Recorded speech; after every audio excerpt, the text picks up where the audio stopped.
शीमा Luann.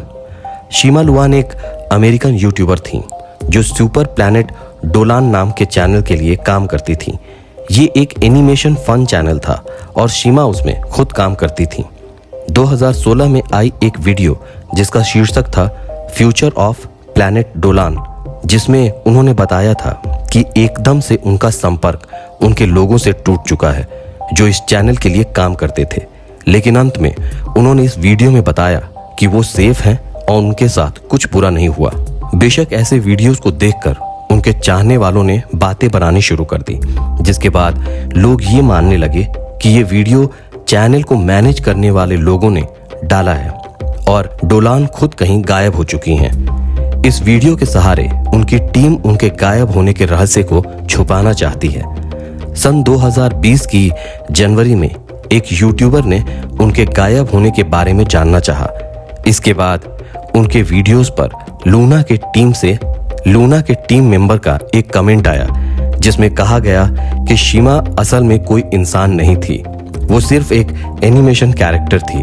अगर आप भी चाहें तो इनके रहस्य को इनके चैनल पर जाकर देख सकते हैं। आज भी कोई नहीं जानता कि शीमा असल में थी भी या नहीं, और अगर थी तो वो कहाँ है।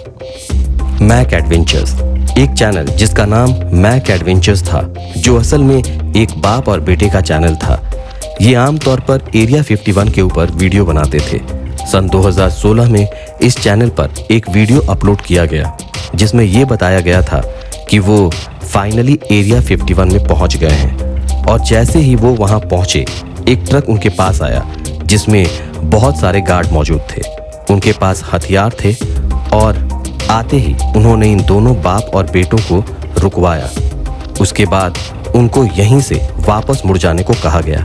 इस वीडियो को डालने के बाद उन्होंने एक और वीडियो अपने चैनल पर डाली जिसमें बताया गया कि असल में वहां पर क्या हुआ था। उस दिन के बाद से आज तक वो चैनल पूरी तरह से खामोश है। सोशल मीडिया पर लोग ये कमेंट कर रहे थे कि उनके द्वारा बनाई गई एरिया 51 की वीडियो पूरी तरह से झूठी थी। शायद इन्हीं कमेंट से नाराज होकर या परेशान होकर उन्होंने YouTube कंटेंट बनाना बंद कर दिया। उनके खिलाफ नेगेटिविटी बहुत फैल चुकी थी, लेकिन कुछ पॉजिटिव लोग भी थे जो बोल रहे थे कि वो फिर से एरिया 51 गए होंगे और इस बार बहुत अंदर चले गए होंगे और वहीं उनको गार्ड्स ने गिरफ्तार कर लिया होगा, या फिर उनके साथ इससे भी ज्यादा कुछ भयानक हुआ होगा। बहुत सालों तक लोगों ने उनका इंतजार किया और पिछले साल फाइनली उनके बारे में एक अपडेट निकलकर सामने आई। उस पिता के बेटे ने एक लाइव स्ट्रीमिंग करते हुए कहा कि उनका मकसद उस समय सिर्फ एक छोटा सा ब्रेक लेने का था, लेकिन जल्द ही वो उनका परमानेंट डिसीजन बन गया। इतने साल बाद फाइनली किसी एक यूट्यूबर का अच्छा अपडेट निकलकर सामने आया था।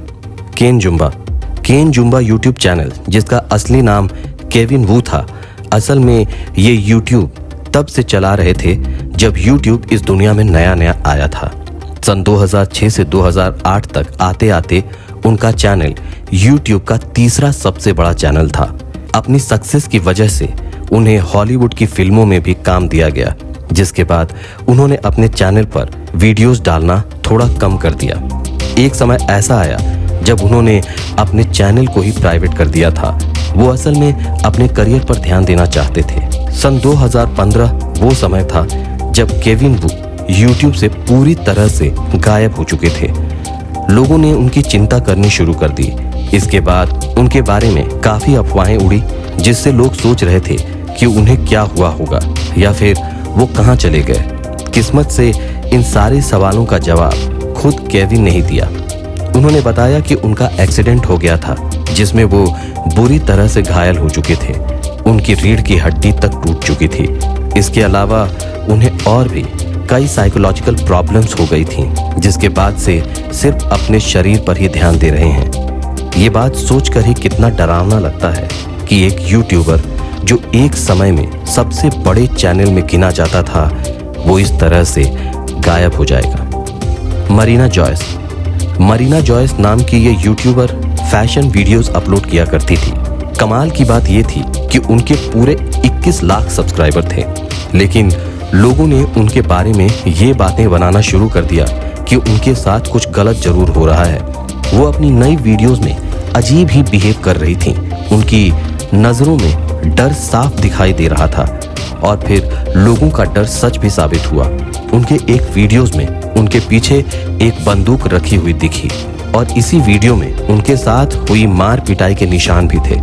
सन 2019 मरीना 10 दिनों के लिए गायब हो चुकी थी और जब वो गायब थी तब उनका बॉयफ्रेंड ये ट्वीट कर रहा था कि वो पूरी तरह से सुरक्षित हैं। जिसके बाद पुलिस ने इस मैटर में दखल अंदाजी की। लोग मरीना के मुंह से ये सुनना चाहते थे कि वो सुरक्षित है या नहीं।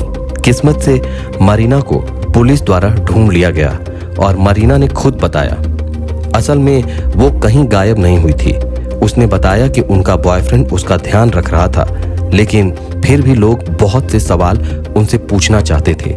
लोग जानना चाहते थे उस गन का जवाब, वहीं साथ में उन चोटों के निशान के बारे में भी कि वो कैसे लगी। लोग जानना चाहते थे कि क्या मरीना किसी के दबाव में ये वीडियोस डाल रही थी या फिर कुछ और ही बात थी।